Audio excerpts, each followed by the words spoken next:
ಟಾಟಾ ಐಪಿಎಲ್ನ match number 56 Delhi Capitals versus Rajasthan Royals. ಈ match ಒಂದು ಕಂಪ್ಲೀಟ್ಲಿ ಇಂಪಾರ್ಟೆಂಟ್ ಮ್ಯಾಚ್ ಅಂತ ಹೇಳ್ಬೋದು ಡೆಲ್ಲಿ ಅವರಿಗೆ. ಯಾಕಂದರೆ ಈ ಮ್ಯಾಚ್ ಸೋತೋದ್ರೆ ಅವ್ರಿಗೂ ಸಹ ಪ್ಲೇ ಆಫ್ಸ್ಗೆ ತುಂಬ ಕಷ್ಟ ಆಗುತ್ತೆ. ಆ್ಯಂಡ್ ರಾಜಸ್ಥಾನ ನೋಡಿಕೊಂಡ್ರೆ ಅವ್ರು ಆಲ್ಮೋಸ್ಟ್ ಪ್ಲೇ ಆಫ್ದಲ್ಲಿ ಇದ್ದಾರೆ ಅಂತಲೇ ಹೇಳ್ಬೋದು. ಬಟ್ ಅವರು ಸಹ ಈ ಮ್ಯಾಚ್ ಗೆದ್ದರೆ ಅವ್ರು ಇನ್ನೂ ಸೆಕ್ಯೂರ್ ಆಗುತ್ತೆ ಅಂತ ಹೇಳ್ಬೋದು. ಬಟ್ ನೋಡ್ಬೇಕು ಈ ಮ್ಯಾಚಲ್ಲಿ ಯಾರು ವಿನ್ ಆಗ್ತಾರೆ ಅಂತ. ಇನ್ನು ಈ ಮ್ಯಾಚ್ ನಡೀತಿರೋ ವೆನ್ಯೂ ಮತ್ತು ಪಿಚ್ ರಿಪೋರ್ಟ್ ಬಗ್ಗೆ ಮಾತಾಡೋದಾದರೆ, ಈ ಮ್ಯಾಚ್ ಅರುಣ್ ಜೇಟ್ಲಿ ಸ್ಟೇಡಿಯಂ ಡೆಲ್ಲಿಯಲ್ಲಿ ನಡೀತಾ ಇದೆ. ಇದೊಂದು ಕಂಪ್ಲೀಟ್ಲಿ ಬ್ಯಾಟಿಂಗ್ ವಿಕೆಟ್ ಅಂತಲೇ ಹೇಳ್ಬೋದು. ಬಟ್ ಈ ಮ್ಯಾಚ್ ನೋಡಬೇಕು ಹೆಂಗೆ ಬಿಹೇವ್ ಮಾಡುತ್ತೆ ಅಂತ.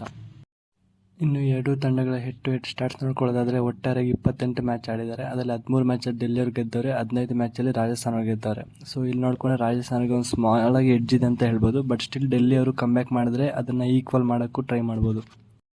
ಇನ್ನು ಎರಡೂ ತಂಡಗಳ ಪ್ರಾಬಬಲ್ ಪ್ಲೇಯಿಂಗ್ 11 ನೋಡ್ಕೊಳ್ಳೋದಾದರೆ, ಮೊದಲನೇದಾಗಿ ಡೆಲ್ಲಿ ಕ್ಯಾಪಿಟಲ್ಸ್ ಅವ್ರ ಕಡೆಯಿಂದ Prithvi Shaw, Jake Fraser McGurk, Abhishek Porel, Shai Hope ಹಾಗೂ ಅವರ ಕ್ಯಾಪ್ಟನ್ ಹಾಗೂ wicket keeper Rishabh Pant, Axar Patel, Tristan Stubbs, Kumar Kushagra, Kuldeep Yadav, Rasikh Salam ಹಾಗೂ ಜೇಕ್ ವಿಲಿಯಮ್ಸ್ ಅವರು ಕಣಕ್ಕಿಳಿದಿದ್ದಾರೆ. ಅವರೊಂದಿಗೆ ಖಲೀಲ್ ಅಹ್ಮದ್ ಅವರು. ಇನ್ನು ರಾಜಸ್ಥಾನ್ ರಾಯಲ್ಸ್ ಅವರ ಪ್ರಾಬಬಲ್ ಪ್ಲೇಯಿಂಗ್ 11 ನೋಡ್ಕೊಳ್ಳೋದಾದರೆ, ಅವ್ರ ಕಡೆಯಿಂದ ಯಶಸ್ವಿ ಜೈಸ್ವಾಲ್, ಜಾಸ್ ಬಟ್ಲರ್ ಹಾಗೂ ಅವರ ಕ್ಯಾಪ್ಟನ್ ಹಾಗೂ wicket keeper Sanju Samson, Riyan Parag, Shimron Hetmyer, Rovman Powell, Dhruv Jurel, Ravichandran Ashwin, Trent Boult, Avesh Khan, Yuzvendra Chahal ಹಾಗೂ ಸಂದೀಪ್ ಶರ್ಮಾ ಅವರು ಕಣಕ್ಕಿಳಿದಿದ್ದಾರೆ.